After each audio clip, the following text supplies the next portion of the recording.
Kami percaya Engkau hadir di tengah kami ya Tuhan. Biar hadir-Mu boleh memuaskan tiap hati dan pikiran kami. Hari-hari yang kami lewati, hari-hari yang kadangkala penuh dengan segala tekanan, beban berat, kami percaya Tuhan yang mengasihi kami. Tuhan yang kasih setianya selalu ada bagi kami. Yang dengan iman kami katakan, Engkau tidak pernah meninggalkan kami. Engkau selalu ada bagi kami. Biarlah kembali pada siang hari ini Tuhan, kami mau duduk diam mendengar firman-Mu. Berbicaralah bagi kami melalui hamba-Mu. Sempurnakan setiap kata-kata yang keluar dari lidah bibir hamba-Mu. Sempurnakan ya Bapa. Dan Roh Kudus buat kami juga yang mendengar boleh mengerti apa yang menjadi isi hati-Mu. Terima kasih Bapa. Berbicaralah bagi kami. Kami siap untuk mendengar. Di dalam nama Tuhan Yesus. Mari yang siap mendengar boleh berkata, amin, amin, amin. Silakan duduk Ibu Bapak Saudara kasih dalam Tuhan. Puji nama Tuhan, kalau siang hari ini dalam ibadah ketiga, saya boleh bersama dengan Ibu Bapak semua. Sungguh saya bersyukur untuk waktu Tuhan, ya, bisa kita sama-sama berjumpa. Saya katakan di dalam gedung yang baru, ya, saya bersyukur untuk kasih Tuhan yang luar biasa bagi jemaat MDC Bandar Lampung yang terus membawa pembaruan. Ya, saya percaya banyak hal yang Tuhan akan kerjakan lebih lagi dan lebih lagi. Ibu Bapak Saudara kasih dalam Tuhan, beberapa hari lagi kita akan tentunya memperingati hari kenaikan Tuhan Yesus. Ya, tanggal 14 tepatnya hari Kamis ya. Hari Kamis kita akan memperingati hari kenaikan Tuhan Yesus. Nah, tentunya makna kenaikan Tuhan Yesus tentunya bukan meninggalkan kita. Tetapi dikatakan ada satu janji bagaimana dia akan meminta kepada Bapa untuk memberikan kepada kita Roh Kudus. Ya, bagian daripada pribadi Allah juga yang akan menemani bahkan berdiam di dalam hidup kita. Sehingga hidup kita senantiasa dalam pimpinannya. Dikatakan dia mengajar, dia juga yang memberi penghiburan. Tetapi lepas daripada itu ada satu hal yang tentunya kita tidak boleh lupa. Sebagai seorang percaya bahwa Tuhan Yesus naik ke surga, dikatakan dia duduk di sebelah kanan Allah Bapa. Betul? Tentunya kita ingat. Dan kalau dia berkata bahwa mintalah apa saja di dalam namanya. Ya, dia menjadi perantara kita dengan Bapa. Tentunya ada satu hal yang luar biasa, ya. Di mana apa yang kita minta surga dikatakan menyetujui, apa yang kita minta di bumi seperti juga tentunya surga boleh mengabulkan, ya. Jadi seperti yang di bumi seperti dalam surga, seperti yang Bapa juga tentunya setuju karena Yesus tentunya memberikan dukungan, topangan karena dia berjanji apa yang kita minta dalam namanya Bapa akan memberikan. Nah, tentunya dalam kehidupan kita kematian Yesus menebus segala dosa kesalahan kita dan dia mati, bangkit dari orang mati dan naik ke surga, duduk di sebelah kanan Allah Bapa. Ini menjadi satu proses yang luar biasa. Menjadi tentunya sesuatu harapan yang baru bagi setiap kita. Manusia sebelum Kristus penuh dengan segala tantangan, sepertinya tidak ada harapan. Kalau kita buka Alkitab kita, ya, kita antara Perjanjian Baru dan Perjanjian Lama, semua Alkitab itu ada terdapat satu lembar putih. Satu lembar putih. Satu lembar putih itu bukan menandakan bahwa oh ini Perjanjian Lama, ini Perjanjian Baru batasnya putih. Saudara, tulisan yang putih itu berbicara banyak hal sekali. Karena itu bentangan waktunya 600 tahun dari kitab Maleakhi yang ditulis sampai kitab Perjanjian Baru. Nah 600 tahun bagaimana dikatakan manusia yang pada akhirnya hanya percaya kepada dirinya sendiri. Kitab Hakim-Hakim berkata bahwa manusia melakukan apa yang manusia pikir benar. Allah tidak berbicara, tidak ada nabi, tidak ada hakim-hakim, tidak ada. Semua manusia berjalan dengan apa yang jadi pemikiran yang ada. 600 tahun. Itu lembaran putih itu. Jadi kita bisa bayangkan manusia tanpa Tuhan. Bahkan dikatakan tidak ada satu orang pun manusia yang mencari Tuhan kalau kita belajar Deka, ya. Nah, Paulus katakan dalam kitab Roma. Tetapi dimulai dari kitab Matius, kita bercerita tentang Yesus yang pada akhirnya mati, bangkit, yang memberi harapan baru bagi setiap kita. Dari yang tidak ada harapan menjadi sesuatu yang ada harapan. Maka dari itu tema saya di dalam minggu ini yang saya ingin sampaikan adalah life full of hope, ya, yaitu hidup yang penuh harapan. Karena yang saya katakan tadi, bahwa Yesus bangkit dari mati, naik ke surga yang kita akan peringati, rayakan, dia menjadi perantara. Sehingga kita bisa menggaris bawahi dalam kehidupan kita, tidak ada satupun masalah dalam kehidupan kita yang tidak akan terselesaikan. Ya, jadi tidak ada yang tidak akan terselesaikan selama kita hidup mengandalkan Tuhan. Karena Tuhan sendiri dikatakan harapan bagi setiap kita. Dia akan memberikan harapan. Hidup kita ini penuh harapan. Yaitu di dalam Tuhan. Sehingga apapun masalah persoalan yang kita hadapi hari ini, Tuhan akan memulihkan setiap kehidupan kita.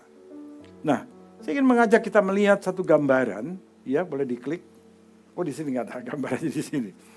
Biasa tadi saya lihat ada di monitor sini. Nah, saudara, inilah evolusi pertumbuhan sebuah harapan. Kalau saya katakan dari sebelumnya, manusia itu di luar sebelum Kristus tidak ada harapan. Jadi kalau saya berbicara, saudaraku, di luar daripada titik ini. Tentu saya tidak akan berbicara itu, tetapi kelahiran Yesuslah yang dikatakan terang dunia ini. Memberi satu harapan baru kepada manusia. Apakah harapan itu saudaraku langsung simsalabim kayak orang main sulap jadi kelinci, keluar dari topi hitam? Saudaraku enggak seperti itu. Walaupun dikatakan ada satu janji. Mintalah apa saja yang kamu kehendaki. Di dalam nama Tuhan Yesus, Tuhan pasti akan menjawab. Kita pasti akan menerima. Iya. Nah, saudara, memang dikatakan kebangkitan Kristus memberi hidup baru dan menyalakan harapan yang baru. Satu pemulihan dalam hidup kita. Manusia tidak punya harapan, di dalam Kristus kita hari ini punya harapan. Kalau hari ini kita sebagai orang percaya, tentunya kita ada dong sebagai manusia-manusia yang mempunyai harapan dalam hidup yang ada. Maka dari itu orang Kristen, kita tidak boleh yang namanya putus asa, ya, apalagi sampai gantung diri, pontoge, jangan, saudara. Ya, nggak ada ceritanya itu, karena kita punya harapan. Tetapi harapan itu nggak langsung jadi. Saudara bisa lihat, bisa aja awal kita menerima Yesus, flat aja hidup, terus malah jadi masalah, iya apa tidak, saudara, iya, apa yang menjadi janji Tuhan. Terus tapi kita memutuskan tetap untuk ikut Tuhan, kita terus berjalan lagi, sampai di satu titik, kita mengalami jawaban doa yang membuahkan, wow, rupanya betul. Apa yang aku minta di dalam nama Tuhan Yesus, Tuhan akan berikan. Ada satu bercak harapan yang kecil. Iman yang mulai bertumbuh.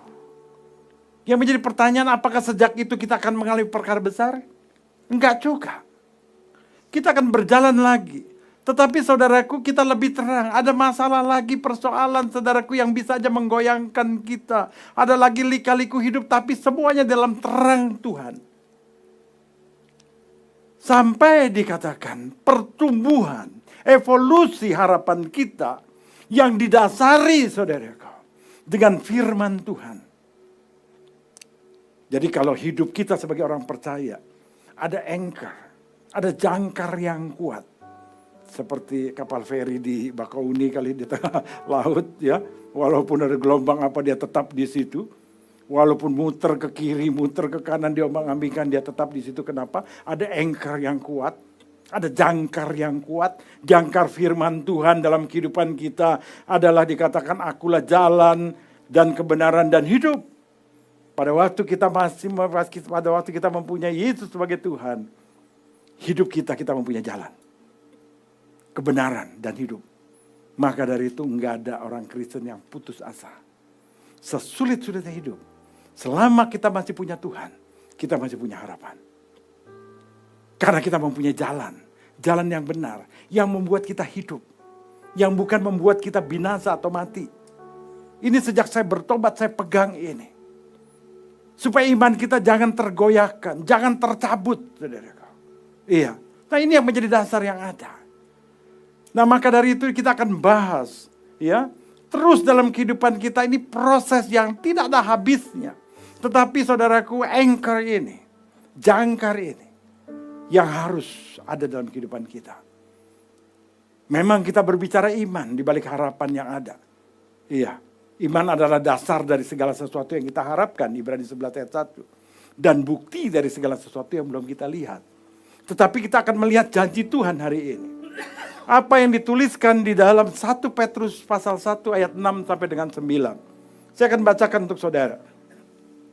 1 Petrus 1 ayat 6 sampai dengan 9. Diawali dengan kata bergembiralah akan hal itu. Akan hal apa? Akan hal kebangkitan Kristus. Yang saya katakan tadi sudah menjadi harapan dalam hidup kita. Yang membangun iman kita. Yang berkata bahwa sesulit-sulitnya apapun, besarnya masalahmu, selama engkau masih punya Tuhan, engkau mempunyai harapan. Maka dari itu dikatakan bergembiralah. Kau dalam kitab yang lain dikatakan mengucap syukurlah dalam segala hal. Karena apa? Karena kita punya Tuhan yang sudah bangkit untuk kehidupan kita. Nah, maka dari itu dikatakan sekalipun sekarang ini kamu seketika, ya, mendadak, harus mengalami dikatakan berduka cita oleh berbagai-bagai pencobaan. Ada nggak orang yang hidupnya mulus, nggak ada tantangan, nggak ada masalah?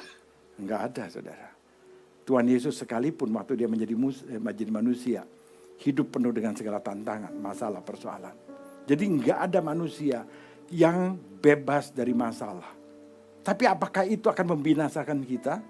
Dengar baik-baik itu. Maksud semuanya itu ialah membuktikan kemurnian imanmu. Jadi masalah persoalan yang Tuhan izinkan terjadi, semuanya untuk membangun iman kita. Iman percaya. Di balik masalah kita lihat Tuhan yang besar. Ada masalah buat kita melihat Tuhan yang besar. Sehingga hidup kita ini terbiasa. Dunia makin lama kan makin susah. Hari ini kan makin susah. Kemajuan teknologi bukan membuat orang makin mudah. Makin susah, saudara. Betul? Ya. Perang sekarang bukan perang tenaga yang begini. Perang urat saraf.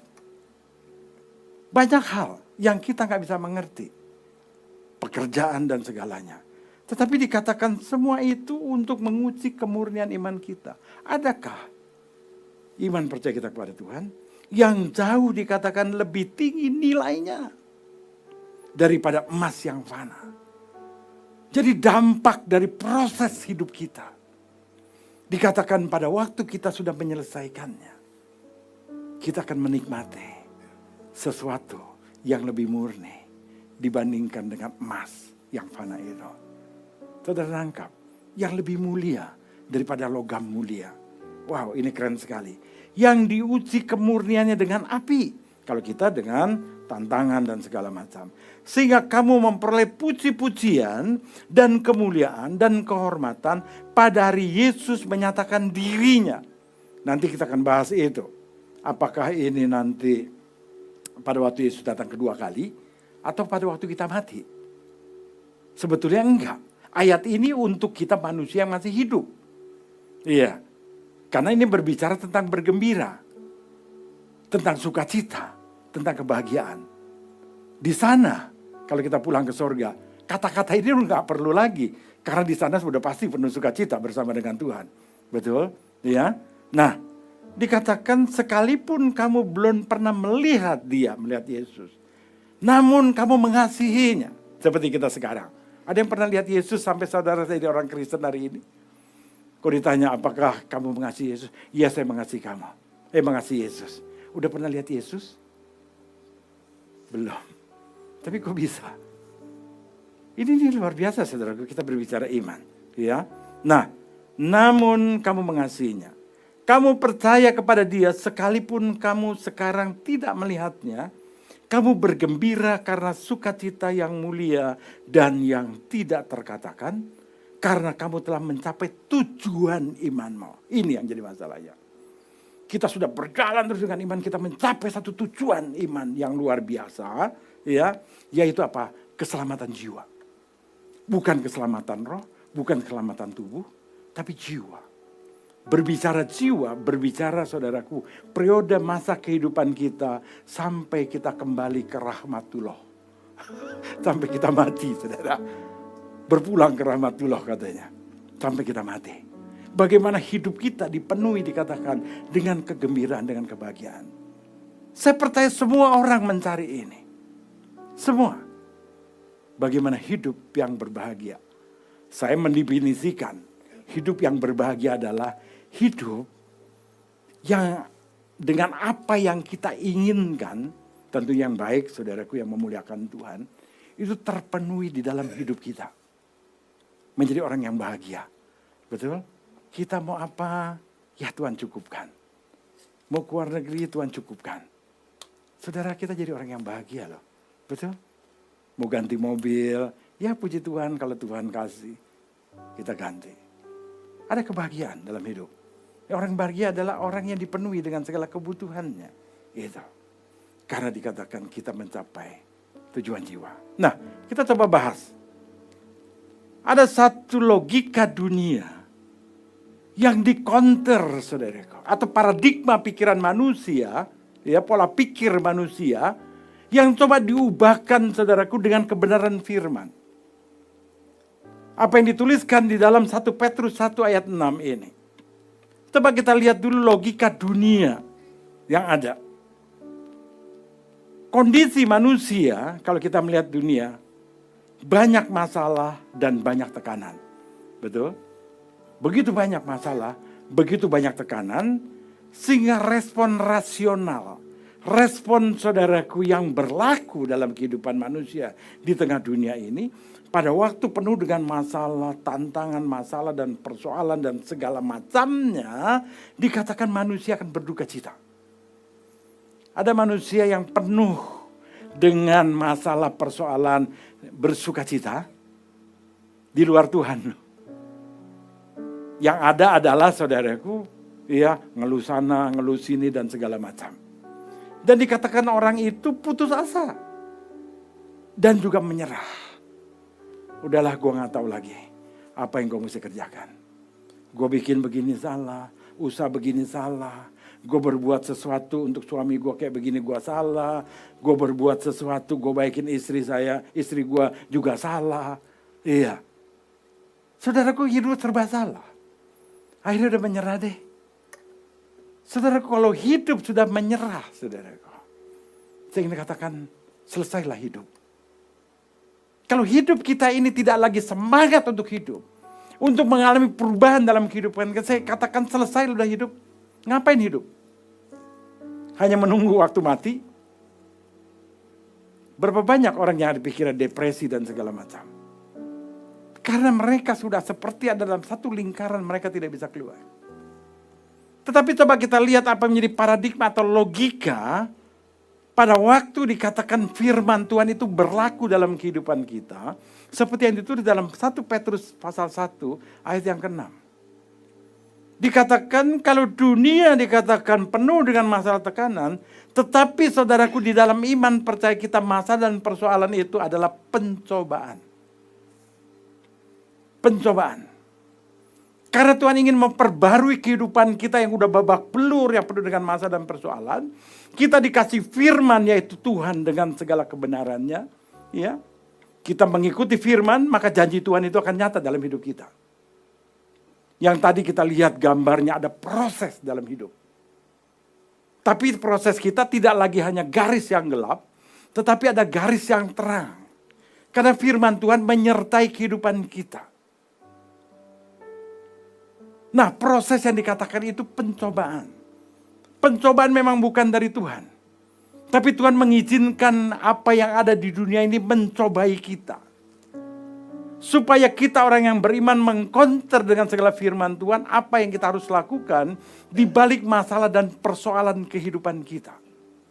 Karena selain Tuhan memberikan kekuatan bagi kita, Tuhan memberikan jalan keluar bagi setiap kita yang tidak pernah terpikir oleh kita. Nah, hasilnya apa dikatakan respon iman adalah semua pencobaan yang Tuhan izinkan terjadi, kalau kita saudaraku bisa kita melakukannya sesuai dengan iman yang benar di hadapan Tuhan, maka kegembiraan itu akan nyata dalam hidup kita. Kebahagiaan itu akan nyata dalam hidup kita. Ini seperti firman Tuhan tadi yang kita baca, 1 Petrus 1 ayat yang ke-6. Nah, maka dari itu dikatakan mengapa kita bisa bergembira di balik kesulitan, di balik masalah, atau mungkin kedukaan yang kita alami. Orang dunia yang tidak mengenal kehidupan iman kepada Kristus dengan segala janjinya, orang akan berkata, orang Kristen itu gelo kali ya. Saudara tahu gelo bahasa Rusia? Saudara, iya. Berduka, tapi kok nyanyi-nyanyi, tepuk tangan. Bisa mengucap syukur. Di tengah kerugian, iya, ada orang yang menipu, bukan karena salah jalan atau apa, orang yang menipu, saudara. Ya sudahlah, mengucap syukur aja. Memang itu bukan dari berkat saya. Aku memberkatilah orang itu. Perkarain ke polisi, nggak usahlah, nanti tambah banyak. Iya, urusannya. Memberkati. Karena dengan kita, saudaraku, bisa mengucap syukur, memberkati orang yang sudah berbuat salah kepada kita. Yang mungkin sudah menipu, merugikan kita. Tentunya kita akan menuai berkat daripada Tuhan. Karena apa? Kita pegang janji Tuhan. Mungkin orang berkata, bego banget orang Kristen. Tetapi ini kejadian atau keadaan yang Tuhan ingin dikatakan menyertai. Karena apa dikatakan? Karena Kristus telah mengalahkan maut dan menyertai kita.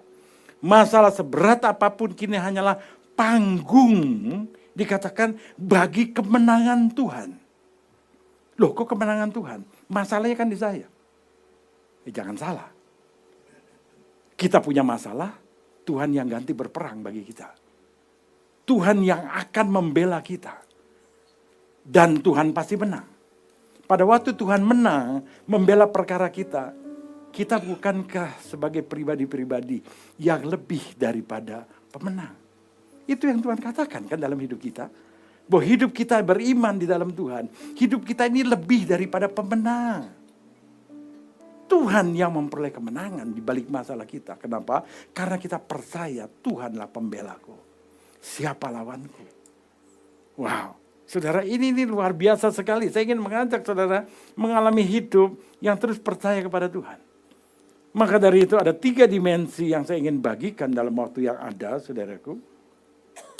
Yaitu dimensi yang pertama adalah, saudaraku, di tengah kita menghadapi tantangan masalah pencobaan dalam kehidupan kita. Yang pertama adalah menguji kemurnian iman kita. Adakah kita beriman untuk hidup sesuai dengan apa yang menjadi perintah Tuhan dalam kehidupan kita? Dan kita percaya, seperti yang tadi dikatakan, ada kemenangan, ada kemuliaan yang Tuhan akan nyatakan. Ya, sebagai yang kedua, di balik kelemahan kita, di balik iman kita, Tuhan sedang ingin menyatakan kemuliaan. Dan juga keselamatan jiwa. Keselamatan jiwa. Yang tadinya hidup penuh dengan bersedih, duka cita, saudaraku. Dan penuh dengan segala beban berat. Ada jiwa yang diselamatkan. Ada jiwa yang dipulihkan. Ini yang Tuhan mau. Ya, di dalam hidup kita yang saya ingin berbagi kepada saudara pada pagi hari ini. Coba kita lihat yang pertama. Fase yang pertama adalah api ujian sebagai bukti penyertaan Tuhan dalam hidup kita. Bukankah Tuhan berkata apa yang kita minta di dalam namanya Tuhan berikan dalam hidup kita? Saudara percaya kan hal itu? Apa yang kita minta di dalam nama Tuhan Yesus, Tuhan akan berikan dalam setiap kehidupan kita. Iya. Nah, selama masih ada kesulitan, duka, atau jalan buntu, itu bukanlah tanda Tuhan meninggalkan kita. Perhatikan baik-baik, nanti kita baca ayat-ayat 6. Sebaliknya itu adalah bukti Tuhan masih bekerja sama dengan kita, melatih kita menjadi umat pilihannya dengan nilai yang abadi, yang kekal. Kita baca ayatnya ya, ayat 6. Bergembiralah akan hal itu. Ya, di mana Yesus, saudaraku, menjadi pembela kita setelah dia bangkit dari mati. Sekalipun sekarang ini kamu seketika harus berduka cita oleh berbagai pencobaan. Maksud semuanya itu ialah untuk membuktikan kemurnian imanmu. Jadi semuanya yang Tuhan izinkan masalah persoalan terjadi. Dikatakan engkau akan bergembira, kenapa? Karena ada pengujian iman dalam hidup kita. Kembali lagi kalau orang dunia berpikir, Pak Thomas, bukankah kalau kita ada masalah dan persoalan, kita ini bukan bergembira, tapi kita berduka cita. Sedih dong. Iya. Penuh dengan keluh kesah dan segala macam. Sharing ke orang, seakan-akan juga minta belas kasihan. Kok hidup gue kayak begini ya, dan segala macam. Saudara, dikatakan bergembiralah. Karena dikatakan itulah ujian iman kita. Adakah di tengah-tengah masalah persoalan dalam kehidupan kita, kita mau tetap percaya kepada Tuhan atau tidak? Itu pilihan di tangan kita. Engkau dalam masalah, engkau ikut Tuhan, engkau membiarkan Tuhan bekerja. Engkau melakukan bagianmu, selebihnya adalah Tuhan. Berapa banyak kita yang kita coba untuk melakukan sesuatu, untuk menempuh jalan keluar, seakan-akan aku bisa, yang ada aja saudaraku makin ambiar. Tetapi pada waktu kita tahu kita tidak mampu, kita sertakan Tuhan. Ada sesuatu yang luar biasa. Ada satu penggenapan janji Tuhan yang membuat kita melihat Tuhan yang luar biasa, saudaraku. Sesuai dengan harapan kita. Tahun 88 adalah tahun pertobatan saya jadi orang Kristen. Setelah 32 tahun hidup tanpa Tuhan. Waktu itu kami menikah 10 tahun. Dalam kehidupan yang sudah hancur lebur. Karena hidup saya sebagai suami, sebagai bapak 4 orang anak yang hidup gak benar. Ekonomi hancur, keluarga udah mau bercerai. Saudara, hutang di sana sini. Usaha masih ada, saya main peti kemas saudara. Ya. Tapi dari mobil 30 disita dan segala macam, sisa 16, yang jalan cuma 8. Wow, udah kolaps banget. Tiap malam jam 6, kalau lihat matahari mulai terbenam, ada ketakutan. Saya lari ke mall. Sampai mall tutup, saya baru berani pulang. Pulang pun gak langsung bisa tidur. Sampai akhirnya saya harus minum alkohol dan segala macam supaya bisa tenang. Saudara, tapi itu semua menghancurkan. Itu hidup hancur lebur dah. Udah mau bercerai dan segala macam. Sampai 88 baru dengan ketemu Tuhan. Dan waktu ketemu Tuhan, ada satu penyesalan yang luar biasa. Karena kitab Maleakhi 2 berkata mulai dari 16, kalau suami itu tidak setia kepada istri masa mudanya, dialah seorang pengkhianat. Saudara boleh baca kitab Maleakhi. Berkat Tuhan tertutup. Bumi jadi besi, langit jadi tembaga. Saudara, dari mana mendatang berkat? Hancur, hutang seleher. Tapi ada penyesalan yang memang sudah terlambat. Istri udah tergantung kecewa, udah pernah mau bercerai dan segala macam, tapi karena Tuhan masih ada. Setelah bertobat, doa saya yang cuma satu. Tuhan ajarkan saya untuk bisa menyenangkan atau menyatakan kasih saya kepada istri saya. Nebus dosa. Tapi bisa, enggak mudah saudara. 10 tahun saya buat susah istri saya. Walaupun kami dari kelas 6 SD sama-sama. Dari cinta monyet jadi cinta orang. Maka itu anak muda pacaran tanpa Tuhan nggak ada gunanya. Itu dari cinta monyet jadi cinta manusia loh. Tapi tetap aja. Kaca balau. Setelah terima Tuhan. 5 tahun masih penuh dengan pergumulan. Sekarang saya udah 48 tahun menikah. Tapi saya saksikan, nggak malu. Apakah langsung menjadi baik yang saya katakan seperti kurva tadi? No. Saya berdoa, Tuhan saya ingin mengasihi istri saya. Tapi yang ada adalah istri yang nyebelin. Tadi ibadah kedua istri saya ada. Ya, saya cerita betul. Ada istri saya di situ. Tapi istri yang nyebelin. Istri yang nuntut ini, nuntut itu sampai saya berkata, aduh, gue mendingan balik ke hidup yang lalu kali ya. Dulu hidup gue gak bener, lu gak kayak begini. Kok sekarang gue mau bener dalam arti kata, ya mau merendahkan gitu. Kok lu masih gak bener, gak mau merendahkan sama-sama? Iya. Kenapa? Kayak gitu ya Pak ya?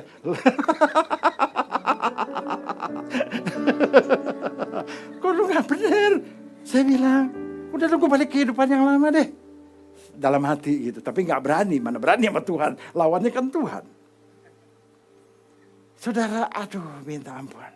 Maka coba kita lihat saudara. Satu kehidupan, anatomi doa yang tidak kunjung dijawab. Ya, saya mencatat ini. Studi kasus konflik. Kita sering berdoa, meminta pemulihan kasih, pemulihan usaha, pemulihan segala macam. Tapi kok dapatnya yang berbeda. Pernah ngalamin kayak begitu? Ya. Namun yang datang justru percekcokan. Di mana letak kesalahannya? Nah ini, kalau kita tetap menyelesaikan dengan cara manusia, nggak akan selesai. Tapi kita harus pakai cara Tuhan. Ini yang menjadi pengertian yang ada yang saya ingin bagikan. Kenapa? Karena kita pakai cara manusia, fokus kita untuk satu perubahan atau mungkin kita untuk sesuatu yang baik yang kita ingin nyatakan kepada orang, yaitu adalah pasangan yang harus berubah terlebih dahulu. Betul? Saya ingin berbuat baik nih. Lu berubah dong. Saya nuntut istri saya. Saya pikir saya udah baik nih. Udah gak ngerokok, udah gak naik klub, udah gak segalanya. Iya, lu berubah dong. Istri juga, lu pura-pura kali. Ada tuntutan lain di balik dia. Karena apa? Udah kecewa dengan begitu lama, saudara. Bayangin, dari Jerusalem SD, merit, saudaraku mengecewakan. Iya. Surat-surat saya dikumpulin tadi, akhirnya gombal lu dibakar semua. Padahal kok jadi cerpen dia dapat duit. Suami yang menggombal, judulnya kan begitu laku. Saudara. Gombalan suami. Saudara, enggak ketemu tuh. Bertahun-tahun enggak ketemu. Oke, terus menjadi baik di dalam Tuhan. Tetapi saudaraku masih terus ada yang mengganjal. Sampai saudaraku dikatakan ada metode dalam kehidupan cara manusia menuntut dan merasa diri sudah berbuat benar. Itu yang saya lakukan. Saya merasa diri saya sudah benar. Hasil akhirnya apa? Jalan buntu, air mata, dan kekesalan. Karena saya ingin berbuat baik tetapi respon daripada istri saya nggak bisa. Yang adalah apa? Kesel. Saya pernah nangis di depan istri saya loh. Udah jadi pendeta loh. Iya, nangis di depan istri. Sampai saya katakan, Ma, maunya kamu apa sih? Aku udah capek. Aku ingin berubah. Aku ingin mengasihi kamu. Tapi kok kamu nuntut begini begitu. Waduh, dia lebih begini dan segala macam, saudara. Aduh, saya bilang gak ketemu nih. Sampai saya berdoa lagi, Tuhan, aku menyatakan kasih Tuhan kepada istri saya. Bukan sesuatu tuntutan yang lain, enggak. Tapi kok gak bisa? Apakah Tuhan gak mendengar doa saya? Apakah Tuhan menyalahi janjinya apa yang kamu minta dalam nama Tuhan Yesus? Tuhan akan berikan, Tuhan gak berikan dalam hidup saya. Sampai satu saat, saya boleh mengalami satu pengertian. Yang saya pakai ada cara manusia, bukan cara Tuhan. Cara Tuhan adalah fokus kita menyalipkan daging dan ego sendiri. Jadi saya berasa saya sudah benar melakukan ini itu dan segala macam. Tapi di mata istri saya belum. Karena apa? Masih ada ego dalam diri saya. Masih ada pembenaran-pembenaran menurut pikiran saya. Iya. Banyak hal saudaraku.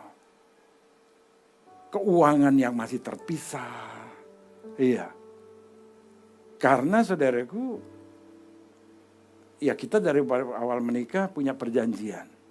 Uang yang besar saya yang pegang, uang yang untuk harian istri saya yang pegang. Tiap bulan kita ada satu nilai yang kita ini.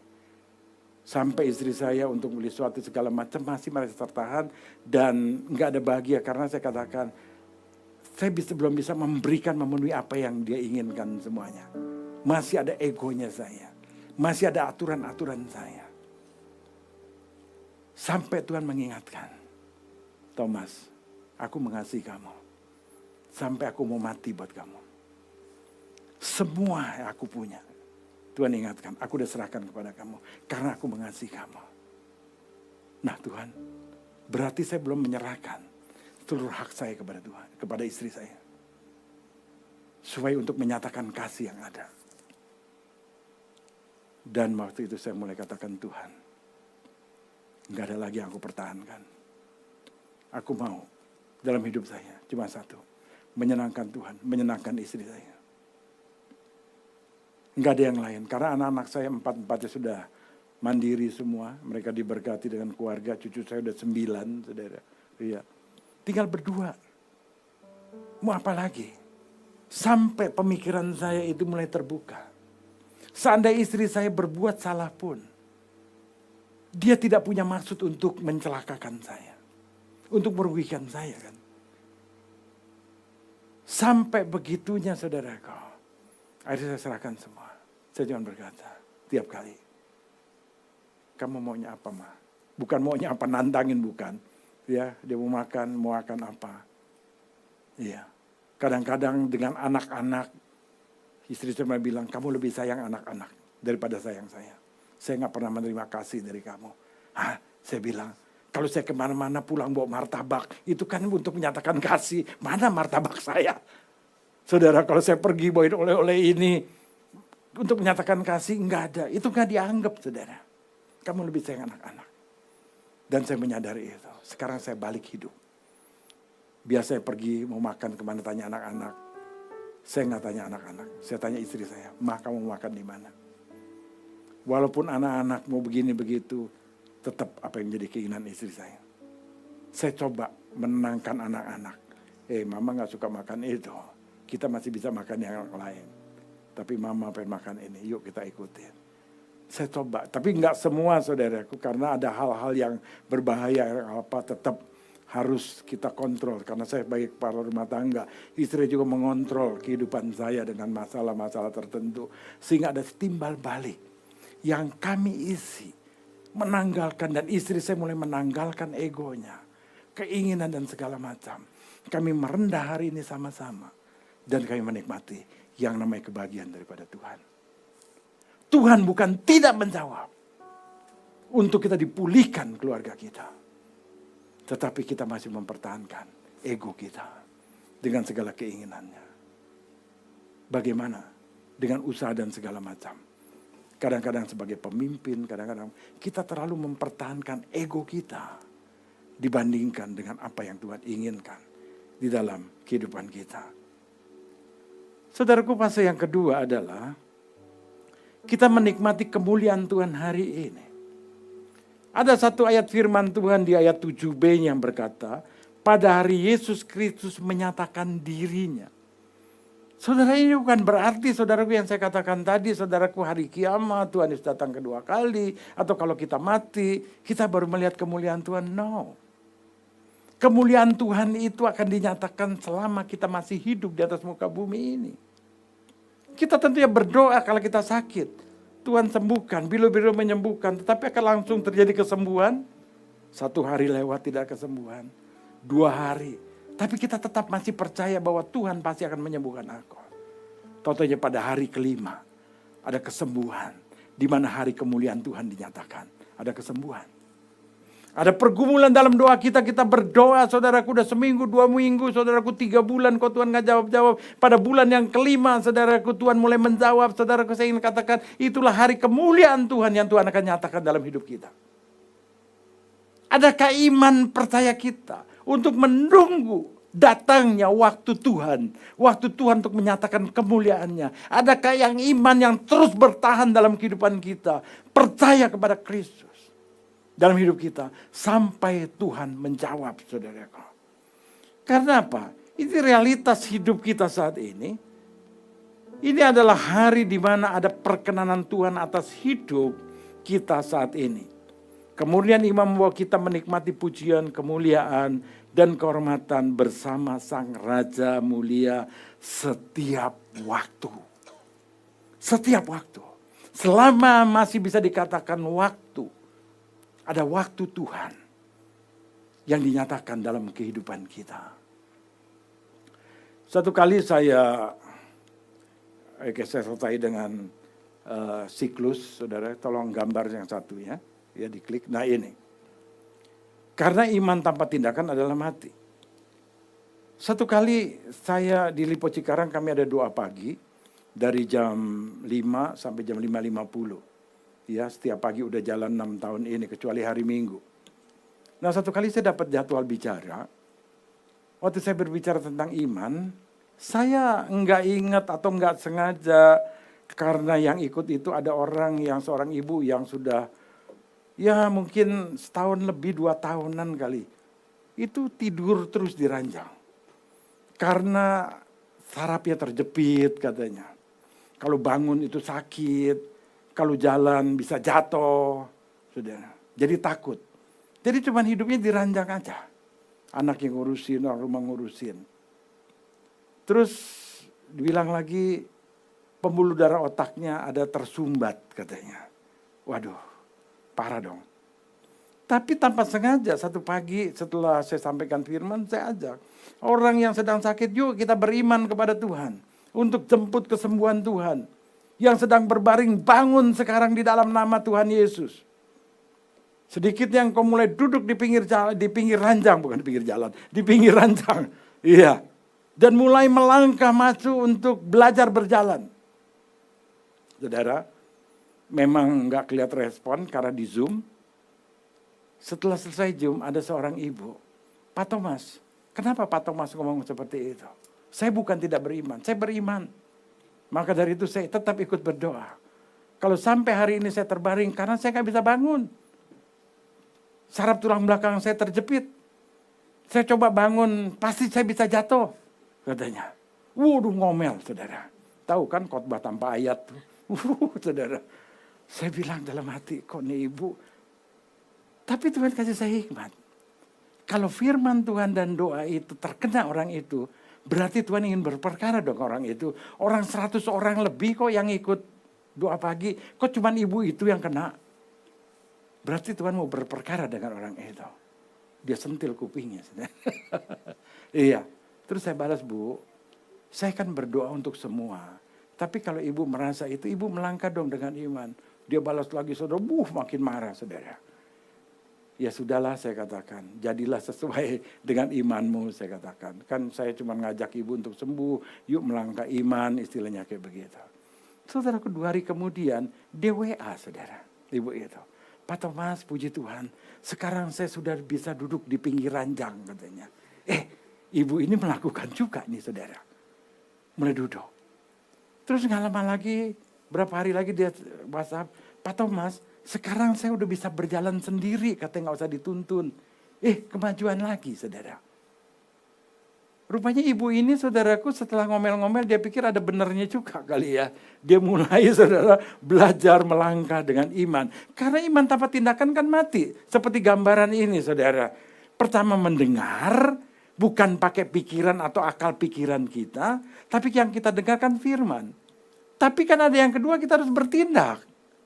Kalau nggak bertindak mana bisa. Dikatakan iman itu timbul dari pendengaran firman Tuhan. Dan iman tanpa perbuatan adalah mati. Nggak ada gunanya. Iya. Kok dikatakan moyung. Nggak ada gunanya kan. Nah saudara, kemarin lagi jalan sama istri saya 2 hari yang lalu kali. Pak, ada ibu katanya ikut doa pagi, istri saya nggak tahu kalau saya lagi berperkara dengan ibu itu. Ibu itu selalu terbaring katanya ikut doa pagi, tapi sekarang katanya udah bisa turun naik tangga. Saya bilang, siapa ibu itu? Lah, dia yang lagi ngomelin saya tuh kemarin ini. Tapi sekarang udah bisa turun naik tangga. Bahkan tadi ada salah satu koordinator lansia kita di mana ibu itu tadi ikut. Pak Thomas sekarang udah bisa ke mall katanya. Haleluya. Kenapa lo gak dari tahun lalu? Baru sekarang. Pakai ngomelin pendeta dulu lagi saudara. Tetapi saudaraku yang saya ingin mengajari kepada saudara. Tuhan mau kita melangkah dengan iman. Karena apa? Tuhan hadir dengan kemuliaannya. Pada waktu dikatakan kita mau melangkah. Maka dari itu saudaraku setelah kita bertindak, kita akan mengalami Iman kita tervalidasi, termeterai, disetujui oleh surga.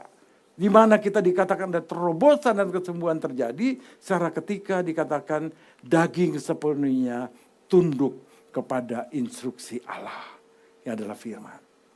Begitu juga dalam kehidupan ekonomi kita. Kalau Tuhan ingin memberkati, saudara, ada orang mau ngalangi 7 tembok sekalipun, tembus saudara. Maka dari itu pegang Tuhan. Dan kita akan melihat Tuhan yang luar biasa nyata dalam hidup kita. Saudaraku, yang terakhir, yang ketiga adalah keselamatan jiwa sebagai pertolongan yang nyata. Yang saya katakan bukan keselamatan roh atau tubuh, karena roh, saudaraku, pada waktu kita mati, ya, roh itu akan naik ke surga atau neraka. Tapi tubuh yang dari debu kembali menjadi debu. Betul? Dan dikatakan akan hilang karena kembali. Ya, tadi saya bercanda sedikit.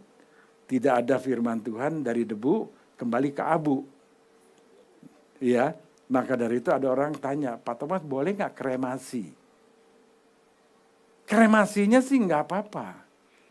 Cuman kadang-kadang, bukan kadang-kadang, biasanya kalau orang kremasi, tulangnya yang masih utuh dan segala macam kira-kira ditumbuk sampai halus nggak? Ditumbuk sampai halus. Jadi debu. Dan kita buang.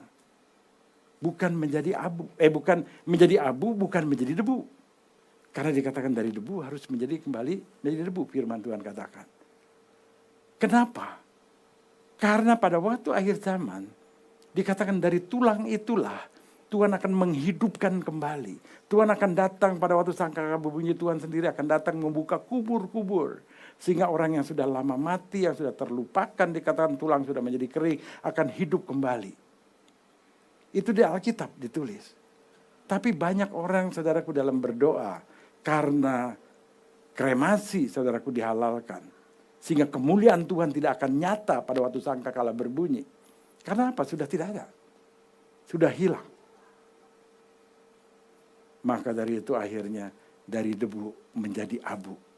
Saudaraku, nggak ada ayatnya. Nah ini saudaraku, yang dikatakan daging akan kembali saudaraku ke tanah, ke debu. Tapi dikatakan jiwa, selama kita masih hidup, sampai hari kematian kita, jiwa itu saudaraku akan ada dalam kehidupan kita. Bahkan dikatakan hati yang gembira, hati yang penuh sukacita, ada dalam kehidupan kita. Karena domain saudaraku, ya keberadaan, pengalaman duniawi, mengalami keselamatan, pertolongan, jalan keluar, intervensi dahsyat dari Tuhan. Selama ini kita masih bernafas, selama kita masih bernafas di atas muka bumi ini dikatakan, Tuhan akan turut bekerja dalam kehidupan kita. Yang memberikan keselamatan, yang memberikan kita kehidupan, yang memberikan hati kita penuh dengan sukacita, yang penuh kemuliaan Tuhan yang luar biasa. Saya mendapatkan satu cerita yang sangat baik, dari pengalaman seorang pendeta dari Uni Soviet yang bernama Sergei Petrovich, saudara. Pendeta ini tahu larangan tidak boleh memberitakan Injil di Uni Soviet. Dia coba terus, saudara, tanpa pantang menyerah, sampai akhirnya tiba hari naasnya ketangkep. Dan ketangkep, dimasukkan ke penjara, di mana kepala penjara ini orang ateis yang berat, yang pernah mendengar bahwa apa yang diminta kepada Tuhan, Tuhan akan berikan. Nah, pendeta Sergei ini dimasukkan ke penjara sendiri dengan satu catatan, tidak boleh diberi makan. Dia mau lihat apa yang kamu punya iman, Tuhan akan nyatakan gak dalam hidupmu. Karena apa yang kamu minta, Tuhan akan berikan. Kira-kira dalam penjara yang tertutup tembok dan pintu besi, Tuhan bisa beri kamu makan roti nggak? Saudara, mana mungkin. Tapi saudaraku, pendeta Sergei ini hari pertama dia dapat lewati tanpa makan. Hari kedua tanpa makan, badannya mulai lemah. Hari ketiga dia lemah sekali. Sehingga keadaannya menjadi tertawaan kepala penjara dan beberapa ofisir. Dan menjadi kelemahan bagi orang-orang beriman. yang sudah mulai percaya kepada Kristus. Kok Tuhan gak jawab sih apa yang jadi janji Tuhan dalam hidup kamu? Kamu sebagai orang beriman. Tetapi yang luar biasa saudaraku, di hari yang keempat, di tengah keadaan sangat lemah, di pintu jendela dia dengar suara yang agak aneh, berisik. Dan dengan segala kelemahannya dia coba bangun. Dan dia melongok saudaraku di pintu penjara itu, di jendela penjara. Dan dia melihat di situ ada sepotong roti. Wow, dia begitu kaget. Dan karena dia lapar, dia langsung makan. Dia bersyukur pada Tuhan. Besok paginya ada bunyi yang sama. Dan dia ketemu roti lagi. Sampai berhari-hari. Dan dia menyisakan roti itu sebagai bukti kalau orang bertanya, mana Tuhan kamu ini roti? Dan kepala penjara malah penasaran, siapa yang menyelundupkan roti ke ruang penjaranya, pendeta Sergei ini? Enggak ada yang ngaku. Emang enggak aja.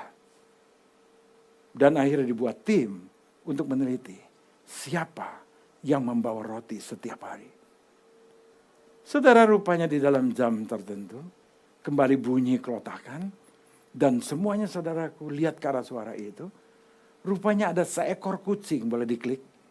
Ada seekor kucing saudaraku yang selalu bawa roti setiap hari untuk si pendeta Sergei itu. Kepala penjara makin penasaran. Kucing eta. Kucing siapa itu? Iya. Tahu-taunya apa yang didapatkan ibu bapak saudara kasih dalam Tuhan. Rupanya kucing itu milik putri kesayangan mereka. Dari kepala penjara itu. Nah rotinya dari mana? Rotinya rupanya istri kepala penjara itu yang bikin setiap hari di rumah. Nah rupanya karena yang makan itu, yang bawa, yang ambil itu kucing kesayangan putrinya. Mamanya gak berani ngapa-ngapain dong. Iya. Tapi kucing itu rupanya membawain kepada pendeta Sergei. Saudara, bayangkan. Penjara yang tertutup tidak menghalangi iman seseorang untuk mendapat pertolongan daripada Tuhan. Kalau hari ini mungkin kita dikelilingi satu keadaan yang kita berkata dari mana datang pertolongan. Daud pernah berkata pertolonganku datang dari Tuhan. Amin. Kita punya pernyataan itu. Saudara, mungkin kita sedang dipermalukan. Kita sedang dipojokkan dengan masalah kita. Tapi kalau kita percaya kepada Tuhan, mungkin ada orang yang berniat jahat kepada kita. Orang itu sendiri yang akan menanggung perkara dengan Tuhan. Jadi dalam hidup ini saya ingin katakan, hidup kita penuh dengan pembelaan yang daripada Tuhan. Tidak ada yang mustahil. Bahkan dikatakan akal manusia mengharapkan roti jatuh dari langit. Namun Tuhan menggunakan cara yang mempermalukan logika manusia untuk memberikan keselamatan atau jiwa daripada orang yang ditolongnya. Amin, saudaraku. Wow, ini luar biasa sekali. Nah, maka dari itu saudara, kita boleh melihat satu alur iman yang luar biasa, saudaraku. Ya, kita percaya bahwa Tuhan bisa melakukan segala perkara. Kalau kita melihat saudaraku gimana desain Tuhan untuk satu kedaulatan Tuhan yang tidak terduga. Dari hal yang tidak lazim, saudaraku. Iya, dapur yang punya kepala penjara. Yang masak roti, yang bikin roti istrinya. Kucing putrinya. Saudaraku gak masuk akal. Tapi Tuhan bisa jadikan menjadi sesuatu yang indah. Dan kucing dipakai untuk jadi kurir yang tidak lazim. Pertolongan Tuhan kita nggak batasi dengan cara kita, aduh Tuhan, kalau Tuhan mau nolong saya pakai begini, biar si Acong yang nolong saya, biar si Anu yang nolong. Saudaraku nggak bisa lagi. Tuhan punya kedaulatan untuk menolong kita. Adakah kita mau berserah hidup kita? Sehingga kita bisa melihat Tuhan tidak terikat keadaan. Tidak dibatasi tembok penjara. Dan bebas memajak sistem dunia menggunakan siapa saja untuk menggenapi kehendaknya. Amin. Ya. Dan yang terakhir saudaraku. Sebab rancangan-rancanganku bukanlah rancanganmu. Dan jalanmu bukanlah jalanku. Seperti tingginya langit dari bumi. Demikianlah tingginya jalanku dari jalanmu. Amin, saudara. Ya, kita biasa ya.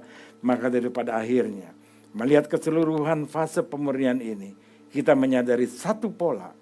Bukan orang beriman yang dikalahkan oleh masalah. Perhatikan, kalau kita mempunyai Tuhan dengan segala iman percaya kepada Dia, Tuhan tidak pernah membuat kita kalah. Karena janjinya kita lebih dari pemenang. Melainkan kesombongan akal manusia yang diruntuhkan oleh cara kerja Tuhan yang sederhana namun tak terbantahkan.